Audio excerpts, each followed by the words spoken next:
Dr. Emily Brooks pushed another low-hanging branch out of her way and wiped the sweat dripping down her forehead. The air on Verdania 7 was thick and humid, nothing like the dry climate back home on Earth.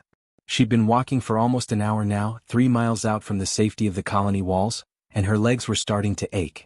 The glowing forest around her pulsed with bioluminescent plants that cast everything in an eerie blue light. It was beautiful, sure, but it also made every shadow look like it was moving, like something was watching her from the darkness between the trees. Emily stopped to adjust the collection kit on her back. She was supposed to be gathering soil samples from this sector, routine work that usually bored her to tears. But out here, alone in the alien wilderness, routine felt like a luxury. Her hand instinctively moved to the emergency beacon clipped to her belt. Just knowing it was there made her feel a little better. That's when she heard it. A cry, high-pitched and desperate, cutting through the quiet hum of the forest. Emily's blood went cold. She stood completely still, her heart suddenly pounding in her chest. That sound definitely wasn't from any Earth animal. It wasn't even close. Every logical part of her brain was screaming the same thing. Turn around. Go back to base. Report it on the radio. Let someone else deal with whatever was making that noise. But the crying continued, and there was something about it that pulled at something deep inside her. It sounded scared. It sounded hurt.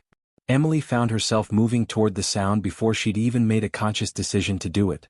She pushed through thick purple vines that hung from the trees like curtains, their surfaces slick with moisture. The crying was getting louder now, more frantic. Whatever was making that noise was really suffering. She stepped into a small clearing and finally saw what all the noise was about. There, tangled in a mess of thorny bushes, was a creature about the size of a house cat. But this was definitely not a cat.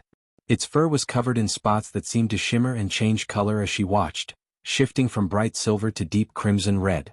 The creature had 6 legs, and Emily could see that 4 of them were hopelessly caught in the thorns. The more it struggled, the deeper the thorns dug into its flesh. Emily felt her stomach drop as recognition hit her. This was a Krivax cub. A baby of the most dangerous predator on this entire planet. Her hands started shaking. Everyone at the colony knew about the Krivax. They'd lost 2 miners just last month to an adult Krivax attack. The creatures were territorial, aggressive, and according to every expert they'd consulted, they operated purely on instinct with no real intelligence to speak of. The standing orders were clear. If you see a Krivax, you run. You don't engage. You definitely don't get close. But standing there, looking at this tiny creature crying in pain, Emily couldn't make herself see a monster. All she saw was a baby that was hurt and scared. The cub's large golden eyes found her face, and it let out another pitiful cry that made her heart ache. Her hands were still trembling as she slowly reached for the cutting tool on her belt. This was probably the stupidest thing she'd ever done in her life. If anyone back at the colony found out about this, they'd think she'd lost her mind. Maybe she had. Easy there, little one, Emily whispered, keeping her voice soft and gentle.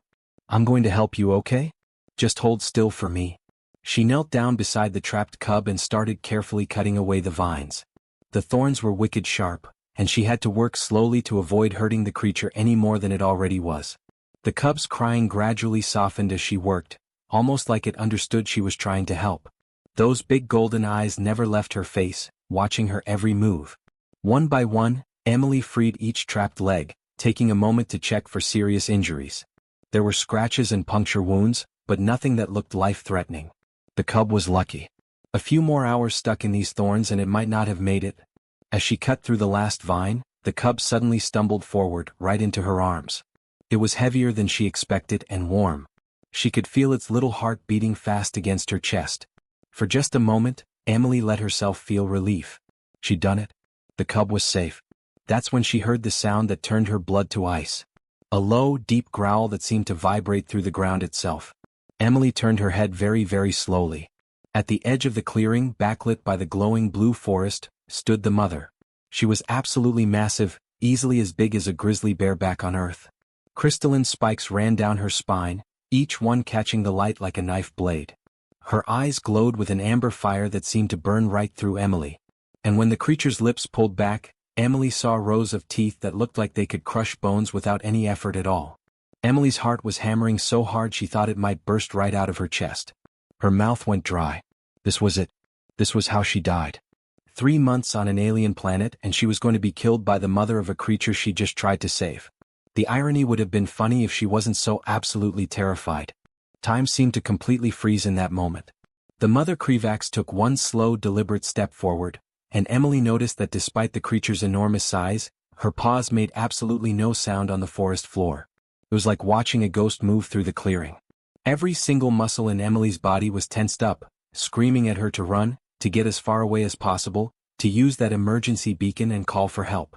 But Emily had spent years studying predators back on Earth. She'd worked with lions, bears, and wolves in wildlife preserves. And if there was one thing she'd learned from all that experience, it was this: running from a predator was the absolute worst thing you could do. Running triggered the chase instinct. Running made you prey.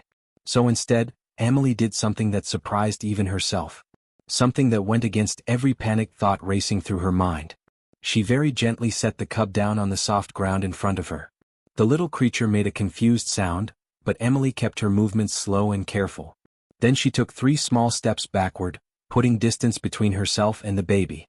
She lowered her body into a crouch, making herself appear smaller, less threatening.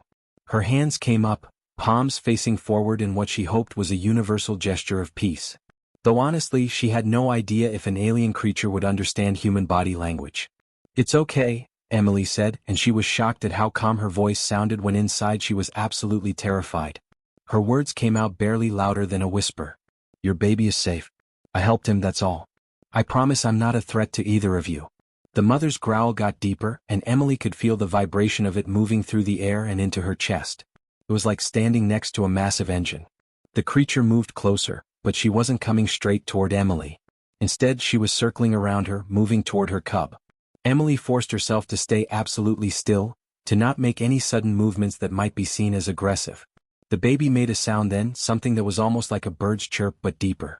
It started limping toward its mother on its sore, injured legs, moving slowly because of the pain from the thorn wounds. The moment the cub was within reach, the mother's entire demeanor changed. She immediately began sniffing her baby, checking every single inch of the small creature with what could only be described as frantic concern. Her nose moved over the cub's body, pausing at each injury, each scratch from the thorns. Emily didn't move a muscle. She barely even allowed herself to breathe.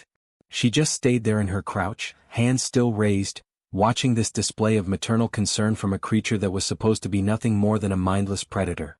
The inspection seemed to go on forever. Each second felt like an hour. Emily's legs were starting to cramp from holding the crouched position, but she didn't dare shift her weight.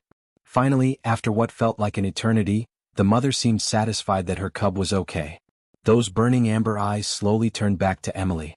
The creature's head tilted to one side just slightly, studying Emily with an intensity that made her skin prickle. And that's when Emily saw something that made her breath catch in her throat. There was intelligence in those eyes. Real, unmistakable intelligence. This wasn't just an animal operating on pure instinct. There was thought happening behind those eyes. Understanding. Recognition. The mother Krivax took another step toward Emily, and this time she was coming straight at her. Emily's heart felt like it was going to pound right out of her chest, but she forced herself to remain still. She could feel the heat radiating off the creature's body now that she was so close. She could smell the scent of the wild forest clinging to her fur, a mixture of earth and something sweet and something completely alien. Then the mother did something that would completely change everything humanity thought they knew about this species. She turned away from Emily and walked to the edge of the clearing. Emily watched, confused and still terrified, as the massive creature gently picked something up in her jaws. It was such a careful, delicate movement for such a big animal. The mother returned and dropped whatever she'd been carrying right at Emily's feet. Then she backed away slowly, positioning herself protectively over her cub. Emily looked down and her breath caught in her throat. At her feet lay a flower unlike anything she'd ever seen in her life. The petals were crystalline, almost like glass, and they glowed with their own inner light. The glow pulsed gently, rhythmically, almost like a heartbeat. Emily had seen pictures of these flowers in the colonial database during her training. They were incredibly rare and only grew in the deepest, most protected and sacred parts of Krivax territory. The entry in the database had said they were precious to the creatures, though no one had understood why at the time. This wasn't just a flower. This was a gift. "Thank you." "Thank you," Emily whispered, and she felt tears starting to sting her eyes. Her voice cracked with emotion.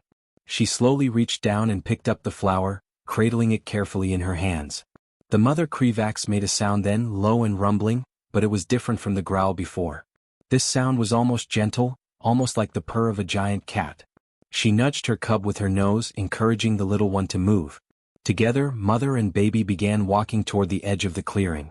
Within seconds, they disappeared into the shadows of the forest, vanishing like they'd never been there at all. Emily stood there alone in the clearing for a long moment, holding the glowing flower in her trembling hands. She was trying to process what had just happened, trying to make sense of an interaction that shouldn't have been possible according to everything they thought they knew about the Krivax species. As she finally turned to leave, something caught her eye. On the tree trunk right beside where she'd been standing, there were fresh claw marks carved deep into the bark. But these weren't random scratches from a predator marking territory. These marks were deliberate, intentional, arranged in a very specific pattern. They looked almost like symbols. Emily reached out and traced her fingers over the marks, feeling how deep they went into the wood. This was a message. She was sure of it. But what did it mean? What was this incredible creature trying to tell her? The colony was in complete chaos when Emily stumbled back through the main gates. She'd barely taken 2 steps inside before she was completely surrounded. Security personnel rushed at her from one direction, scientists from another, and the colony director himself, Director Webb, was pushing through the crowd trying to reach her. Everyone was shouting questions at once and the noise was overwhelming. Emily's helmet camera had automatically uploaded its footage to the colony's main system the moment she'd come within range of the base. That meant everyone had already seen what happened out there in the forest. The video was spreading through the base faster than a wildfire, jumping from one screen to another.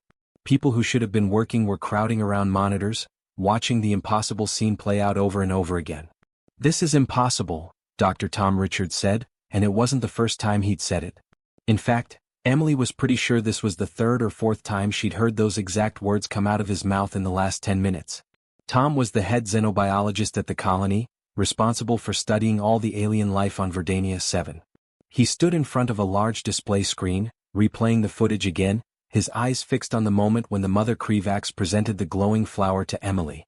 "Every single study we've conducted, every observation we've made over the past 3 months indicates that these creatures are purely instinct-driven," Tom continued, shaking his head in disbelief. "They hunt for food. They protect their territory. They mate and raise their young. That's it. There's no evidence of higher reasoning, no signs of complex thought processes. They're supposed to be animals, nothing more." "Well, clearly we were wrong about that," Emily said quietly. She was completely exhausted, both physically and emotionally drained from the experience. Her hands were still shaking from the adrenaline that had been pumping through her system. But despite how tired she was, she couldn't stop thinking about what she'd seen. Those intelligent amber eyes watching her. The deliberate, careful way the mother had chosen that specific flower and brought it to her as a gift. That wasn't instinct. That was thought. That was intention. Or it was just a fluke, Director Webb interjected, crossing his arms over his chest. Webb was a practical man, the kind of person who cared more about keeping the mining operations running smoothly than about scientific breakthroughs. A lucky coincidence, nothing more. The creature probably just dropped something it happened to be carrying. "It wasn't a coincidence," Emily insisted, feeling frustration building in her chest. She pulled up the last frame of her helmet camera recording and expanded it on the screen. "Look at this. Right here. Those claw marks carved into the tree trunk. They're not random scratches. Look at the pattern." Tom leaned in closer to the screen, squinting at the image. His eyes suddenly went wide. "My God, Emily. Those marks? They look like coordinates or symbols of some kind. Some sort of marker." "A meeting place," Emily said, and she was absolutely certain of it. She could feel it in her gut. "You're not seriously considering going back there?" Director Webb said, and his voice had gone sharp and stern. It wasn't a question. It was a warning. But Emily's mind was already made up. She had to go back. She had to understand what was happening here. For the next 3 nights, sleep was almost impossible. She would lie in her bunk, staring at the ceiling, thinking about that mother Krivax and her injured cub. She kept seeing those intelligent eyes in her mind. She couldn't stop wondering what this all meant, not just for scientific research, but for the entire relationship between humans and the Krivax species. Everything they thought they knew was wrong. Everything could be different now. On the 4th day after her encounter, Emily made her decision. She knew Director Webb had given direct orders that she wasn't to return to that location. She knew she could face serious consequences for disobeying. But she didn't care. She packed a medical kit specifically designed for treating animal injuries, loaded with everything she might need.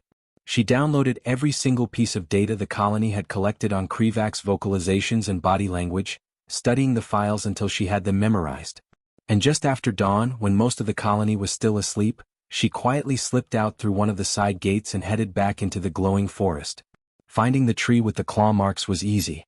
She'd memorized the exact location. But when she arrived at the clearing, her breath caught in her throat. She wasn't alone. The mother Krivaks was already there waiting for her. The cub sat beside its mother, looking much better than it had a few days ago. When Emily slowly approached the clearing, she expected the mother to be defensive, maybe even aggressive. But instead, something amazing happened. The mother gently pushed her cub forward with her massive head, encouraging it to move toward Emily.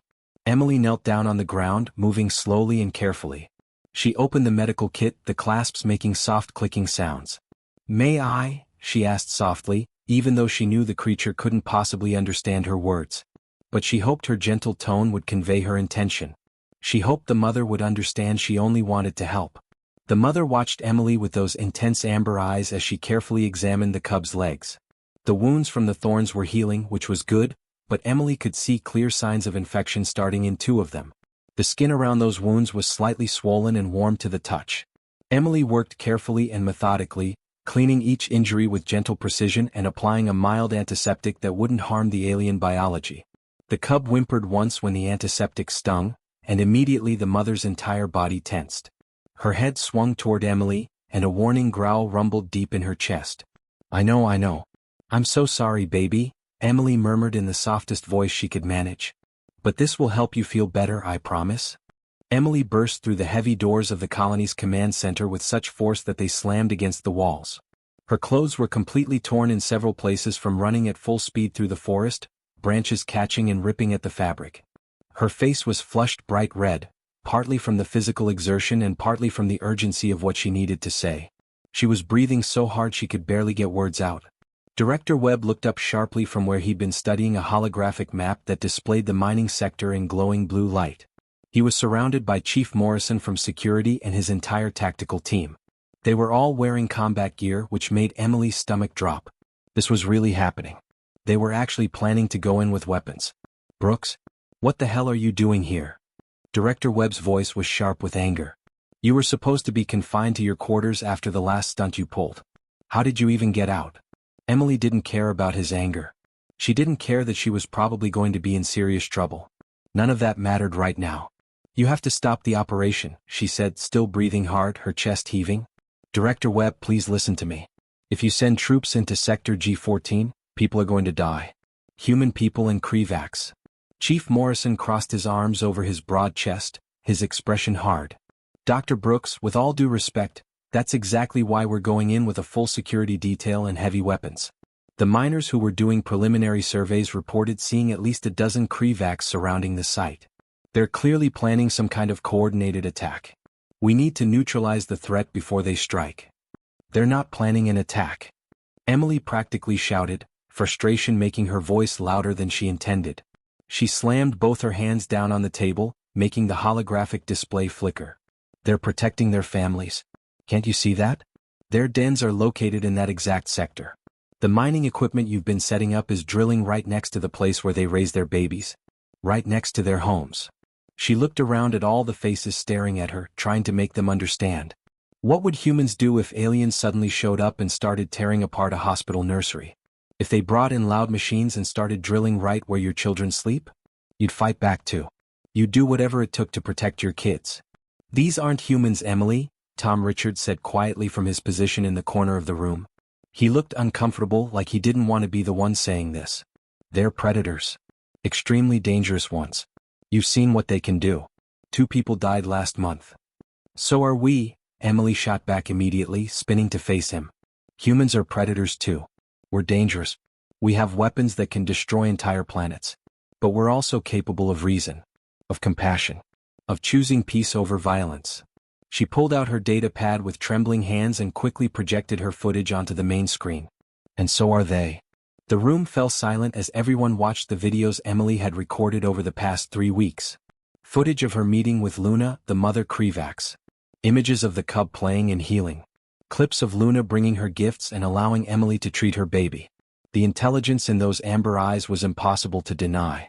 I've been meeting with this Krivak's mother for 3 weeks now, Emily explained, her voice steadier now. I've named her Luna. She's intelligent, truly intelligent. She understands me. She communicates with me.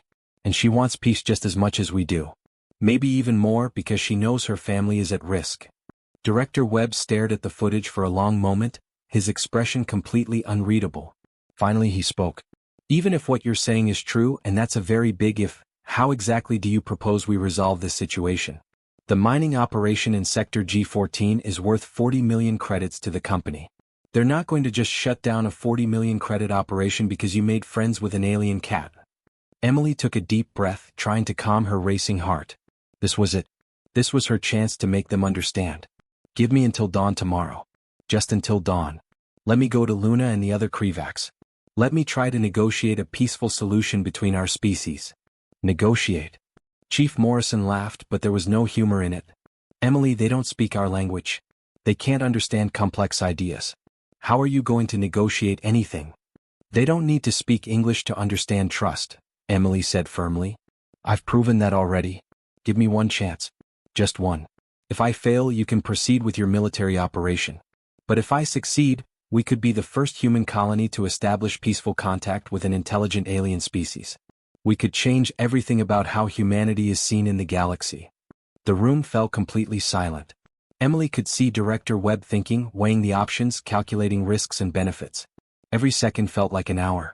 Dawn broke over Verdania 7, painting the sky in the most beautiful shades of purple and gold that Emily had ever seen. But she barely noticed the beauty of it. Her entire focus was on what was happening at the edge of the forest, where an absolutely impossible scene was unfolding before everyone's eyes. On one side of the clearing stood Emily Brooks, her arms wrapped carefully around a Krivak's cub. The little creature was heavier than it looked, warm and alive against her chest. Behind her, emerging slowly from between the glowing trees, came Luna and at least 20 other members of her pride. The crystalline spines running down their backs caught the early morning light, making them look like they were made of living diamonds. They moved with such cautious grace, each step deliberate and careful. Their eyes were fixed straight ahead on the humans waiting for them. On the other side of the clearing, Director Webb stood rigid and tense. Chief Morrison was right beside him, along with the entire security team. Their weapons were lowered, not pointed at anyone, but everyone could see their fingers were ready. They could raise those guns and fire in less than a second if something went wrong. Behind the security team, nearly the entire colony had gathered to witness this moment. Scientists stood shoulder to shoulder with miners. Families with young children watched from a safer distance. All of them were staring in complete disbelief at the Krivaks approaching their home. The tension in the air was so thick you could practically cut it with a knife. Emily, Chief Morrison said quietly, his voice barely carrying across the distance. His hand was hovering right near his sidearm, not touching it but ready to grab it at any second. Are you absolutely sure about this? Really sure? Emily took a shaky breath. Her heart was pounding so hard she could hear it in her ears. No, she admitted honestly. I'm not sure at all. But I'm doing it anyway. She started walking forward, each step feeling like it took all her courage. She was placing herself directly between the two groups, between humans and Krivaks, between weapons and claws. The baby Krivaks in her arms made a soft chirping sound, and Emily could feel its little heart beating so fast against her chest. The cub was scared. Behind her, Luna made a low, questioning sound that seemed to rumble through the ground. Emily stopped right in the middle of the clearing and raised her voice so everyone could hear her. 3 months ago, when we first landed on this planet, humanity made a promise to the galactic community. We stood before representatives from a dozen different alien species and we told them we'd be different. That we wouldn't repeat the same terrible mistakes that other species made before us. Species who conquered and destroyed without ever trying to understand what they were destroying. She gestured back toward the Krivaks standing behind her, and several people in the crowd gasped as the massive creatures shifted their weight. These beings are intelligent. Truly, genuinely intelligent. They're social creatures who live in family groups. They have babies they protect and love. They communicate complex ideas to each other. They understand friendship and trust and gratitude. We thought they were just animals, nothing more than dangerous predators, because we didn't take the time to actually understand them. We didn't try to see them as people. Dr. Brooks, Director Webb said, and his voice was very careful, very controlled. What exactly are you proposing here? What do you want us to do? Emily looked down at the cub in her arms. Its big golden eyes were staring up at her face with complete trust. Then she looked back at Luna, at the mother who had trusted her with the most precious thing in her world. Luna's amber eyes were filled with hope and trust. Trust that Emily wouldn't let her down, trust that humanity could be better than their worst instincts. The mining operation in Sector G14 is located directly above their dens, Emily explained, making sure her voice stayed steady. The equipment we've been setting up is drilling right into the ceiling of the place where they raise their babies. Just imagine it for a second. Imagine if someone, some alien species you'd never met before, suddenly showed up and started drilling massive holes into the floor of our children's nursery. We'd fight back too. Every single one of us would do whatever it took to protect our kids. She paused, letting that sink in. But here's the thing. There are 3 other mineral deposits within 5 miles of G14 that are equally viable for mining. They have the same resources, the same quality minerals. And they're nowhere near Krivak's territory. I've already run all the surveys and analyzed the data. The deposits are just as good. Those alternative sites would take an extra 2 weeks to set up though, one of the mining supervisors called out from the crowd. 2 weeks of delayed operations. 2 weeks of lost profits. Emily felt anger flash through her. 2 weeks versus starting a war, she shot back, her voice sharp. 2 weeks versus watching people die on both sides. Is that really such a difficult choice to make? She walked forward then, moving closer to the human side of the clearing. She could see the fear on people's faces but also the curiosity. Slowly, carefully, she extended the cub toward its mother behind her. Luna trusted me with her child, Emily said, and her voice cracked with emotion. The most precious, important thing in her entire world. She walked into human territory, a place where her kind have been shot at and killed, where we've treated them as monsters. She came here because she believes we can be better than our fear. She's giving us a chance to prove we meant what we said 3 months ago.